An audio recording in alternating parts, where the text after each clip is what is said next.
Hello అండి, welcome back to my channel flavours of Ramya. అందరూ ఎలా ఉన్నారు? నేనైతే చాలా బాగున్నానండి. ఈరోజు నేను మీకు చూపించబోయే రెసిపీ పన్నీర్ కర్రీ అండి. వీడియోలోకి వెళ్ళే ముందు మీరు కనుక నా ఛానల్ని ఇంకా సబ్స్క్రైబ్ చేసుకోకపోతే వెంటనే వెళ్ళి సబ్స్క్రైబ్ చేసేసుకోండి. ముందుగా ఒక బౌల్లో జీడిపప్పును తీసుకుని వాటర్ పోసి ఒక 10 నిమిషాలు నానబెట్టండి. నెక్స్ట్ పన్నీర్ని తీసుకుని చిన్న చిన్న క్యూబ్స్లా కట్ చేసుకోవాలి.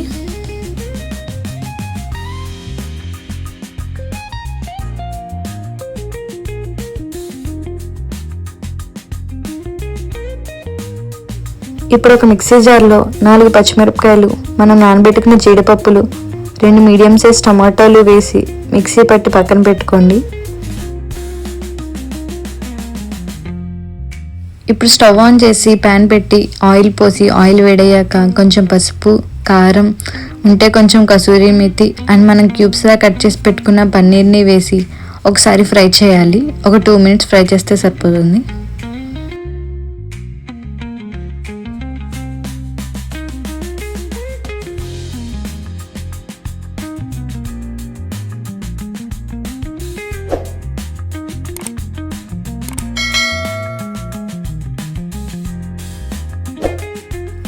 ఇలా 2 మినిట్స్ ఫ్రై చేసి ఒక బౌల్లోకి పక్కకు తీసుకుందాం.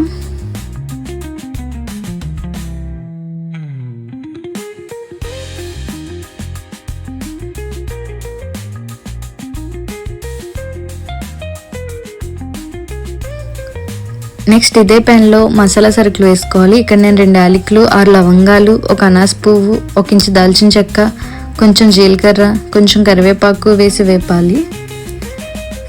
ఇలా ఫ్రై చేశాక ఇందులో ఒక 2 మీడియం సైజ్ ఆనియన్ని చిన్న చిన్న ముక్కలుగా కట్ చేసి వేసుకోవాలి. దీనిలోనే కొంచెం ఉప్పు వేసి ఉల్లిపాయలని బాగా మగ్గనివ్వాలి. నెక్స్ట్ కొంచెం అల్లం వెల్లుల్లి పేస్ట్ వేసి పచ్చివాసన పోయే వరకు వేగనివ్వాలి.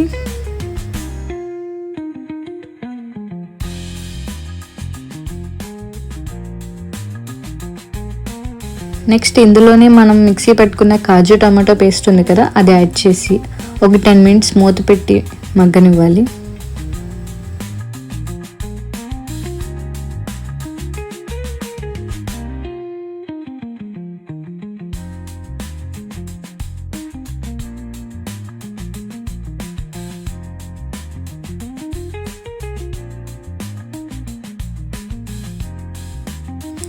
ఇందులోనే 1 స్పూన్ కారం, 1 స్పూన్ ధనియాల పొడి, కొంచెం వాటర్ పోసి ఒక 10 మినిట్స్ కుక్ చేయండి.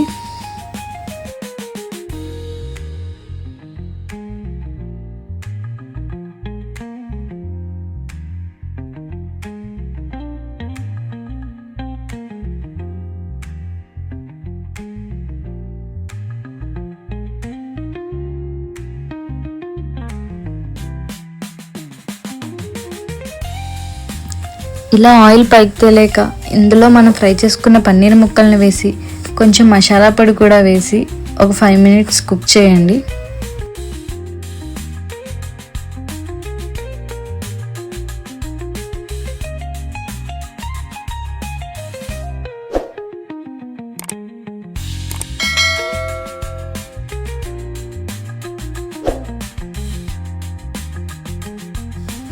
ఇందులోనే ఉంటే కొంచెం కసూరి మేతి అండ్ బటర్ వేసుకుని ఒకసారి మిక్స్ చేసుకుని స్టవ్ ఆఫ్ చేసుకుని వేడిగా సర్వ్ చేసుకుంటే ఎంతో టేస్టీగా ఉండే పన్నీర్ కర్రీ రెడీ అండి.